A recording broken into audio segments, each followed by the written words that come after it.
Welcome to the first new book releases of the month. These are the ones releasing the week of September 2nd. I don't remember what the big genre is this month. Thriller, maybe? I think everything else is kind of evenly spaced, maybe. There will be timestamps, though, in between each one if this is your first time here. I'm Morgan, and I really hope that you find one to pick up this week. Starting out in sci-fi with Out of the Drowning Deep by A.C. Wise. Scribe 4 is an obsolete automaton living on the Bastion, a secluded monastery in an abandoned corner of the galaxy. When the visiting pope is found murdered, Scribe 4 knows he has little time before the terrifying Sisters of the Drowned Deep rise up to punish all of the Bastion's residents for their supposed crime. And he seeks out Quinn, a recovering drug addict turned private investigator, agrees to take the case.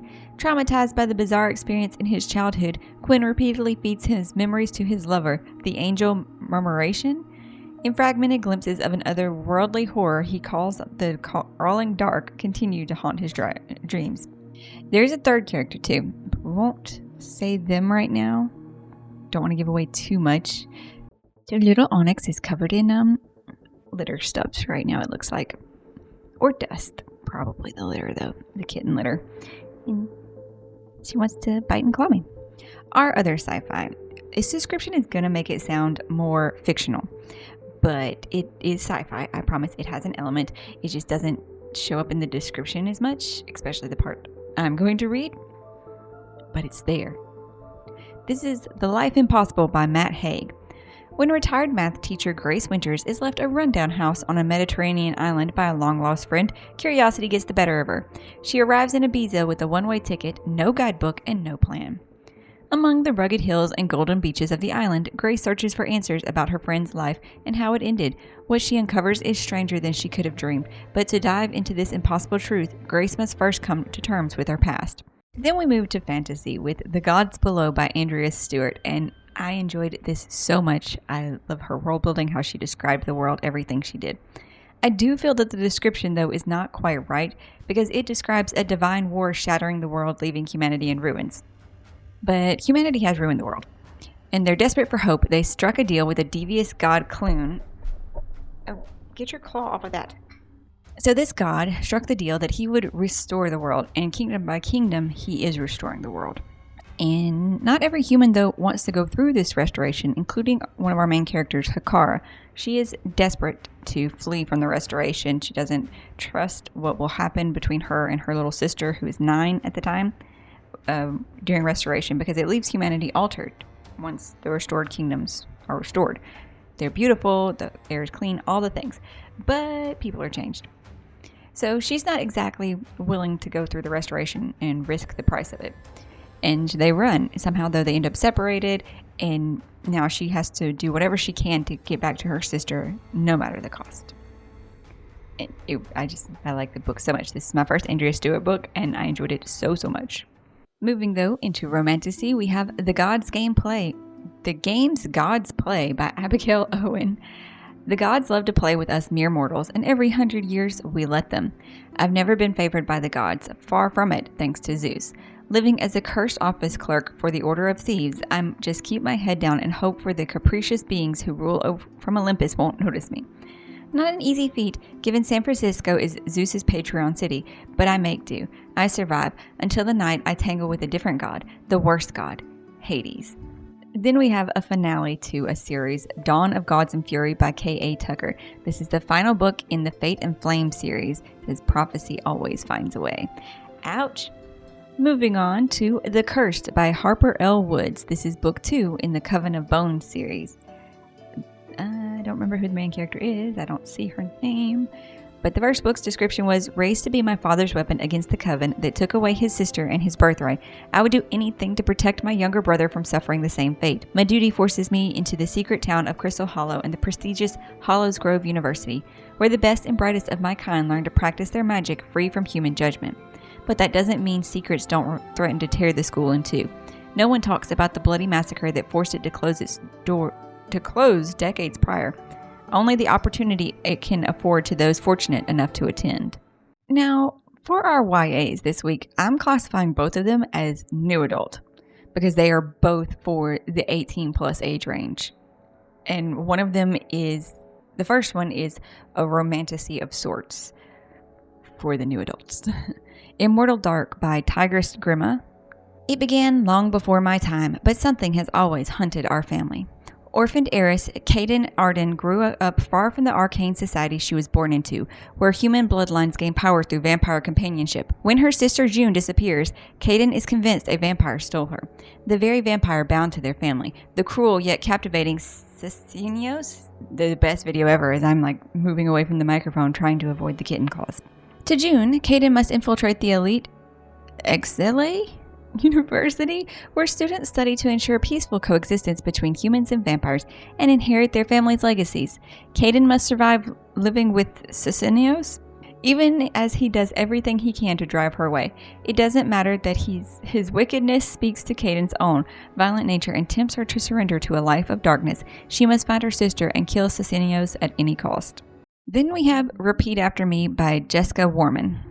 This one, I get why they got the YA, but it does, and it specifically says in its description for 18 plus.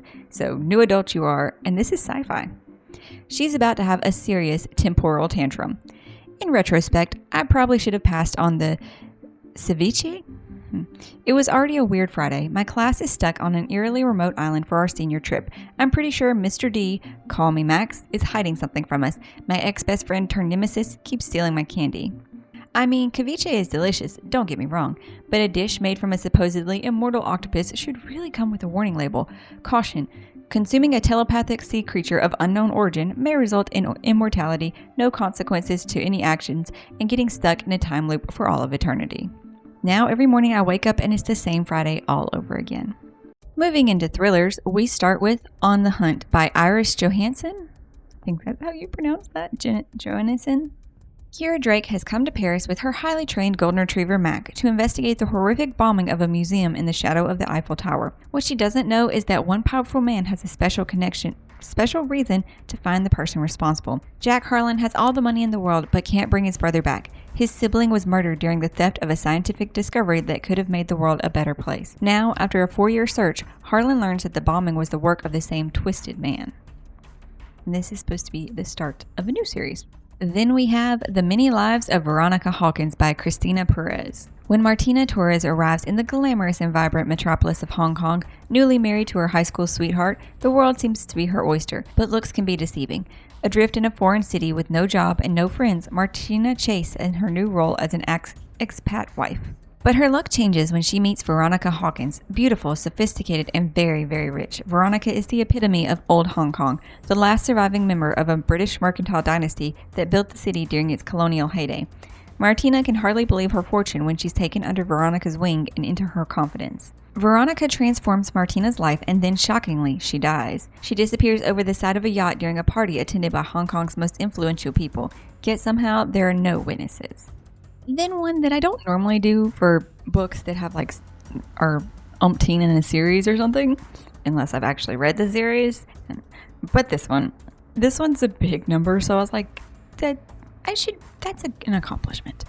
This is the In Death series by J.D. Robb. We have Passions in Death coming out this week, which is book 59 in the Eve Dallas series. Like what?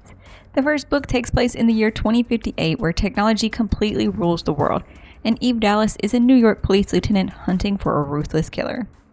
Our next one is more of a fiction suspense. It's Mad Woman by Chelsea Beaker. Clove has gone to extremes to keep her past a secret. Thanks to her lies, she's landed the life of her dreams, complete with a safe husband and 2 adoring children who will never know the terror that was routine in her own childhood.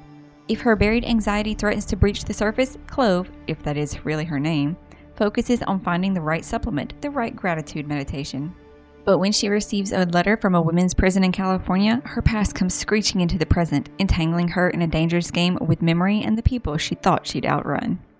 Our last one, I think, was still fiction, but tinted romance, not full romance. The Book Swap by Tessa Bickers. Still reeling from a recent tragedy, Erin Conley knows she needs to start living, but has no idea how, when she accidentally donates her favorite book, a heavily annotated copy of To Kill a Mockingbird, containing a memento she can't be without, to a local little community library. She's devastated, but then the book turns turns up a week later back in the library with fresh notes in the margins, along with an invitation and a copy of Great Expectations to meet her newfound pen pal. A life-changing conversation written only in the margins of beloved classic books begins between Erin and her mystery man. Following each other through the pages of their favorite novels as the book exchange continues, they both begin to open up, falling into a friendship and maybe something more. Well, that is all for this week's list. I have a sleeping kitten in my lap now that I don't know how I'm going to get up from. If there were any books, though, that I didn't mention, feel free to leave them in the comments down below for all of us to find out about. Maybe, though, you are able to find one on this list to add to your next TBR list. And if you like this, you'll go watch some of my other videos and subscribe if you enjoy them. I really hope, though, that you're finding something great to read today, and I'll see you in the next one.